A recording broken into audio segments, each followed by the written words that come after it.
Some people wonder why there's university programs dedicated to international relations. It may seem too specific subjects to warrant such dedication. The answer, in short, is because competent international relations are what keep the world from falling into a devastating war every single day. They keep vital trade routes open so that drug traffickers from Colombia can traffic drugs to Texas without being killed by drug traffickers from Mexico. Once they arrive in Texas, it's very likely that they'll be killed by Mexican drug traffickers anyway, but that is outside the purview of international relations. Competent international relations also keep lines of communication open, so that world leaders can call each other up on the phone to threaten nuclear war on each other instead of having to go through intermediaries. Maintaining relationships like this also make it easier for countries to sell weapons to each other that they will later use to kill each other, in a process known as free trade. International relations are, in essence, the circulatory system of the world. The United States has demonstrated excellence in international relations. In the 1960s, the North Vietnamese army was about to invade California when the United States cleverly stopped them by firebombing Cambodia. This sent the message to the world that the United States really had no idea who it was bombing, and so everybody had better just behave. The North Vietnamese finally gave up when the United States threatened to invade Poland. Also in the 1960s, the United States deterred an imminent attack from Cuba by invading it with a force of 73 landscapers from Florida. The United States wisely avoids using its own troops to fight wars whenever possible, opting instead for the cheaper and lower profile method of recruiting local criminals who understand the enemy, usually because they're related to them. In the 2000s, the United States again showed its aptitude for relating internationally.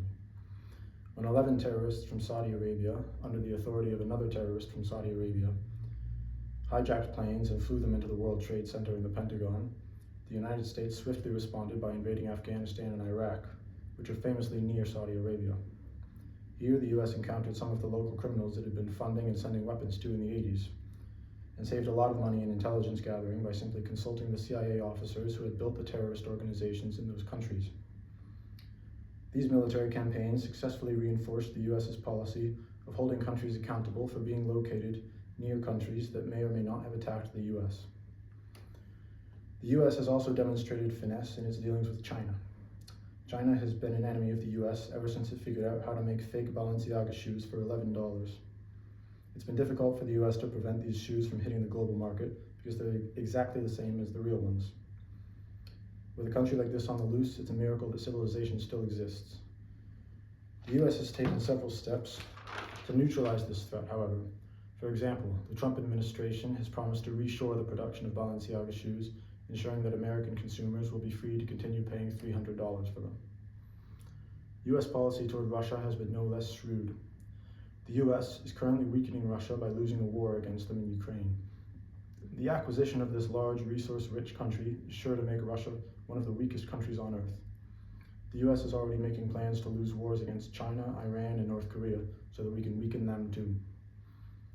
Another good reason to continue losing the war against Russia is that if we can't move NATO any closer to Russia's borders, at least we can move Russia's borders closer to NATO.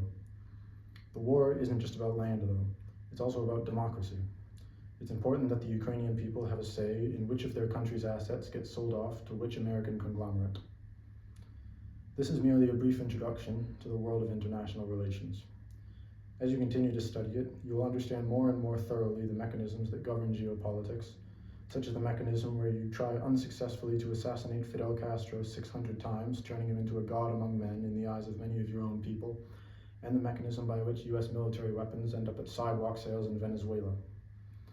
In an ever-complexifying world, the relationships between nations are also ever-complexifying, and those who keep up with them are the ones who will lead the world of tomorrow.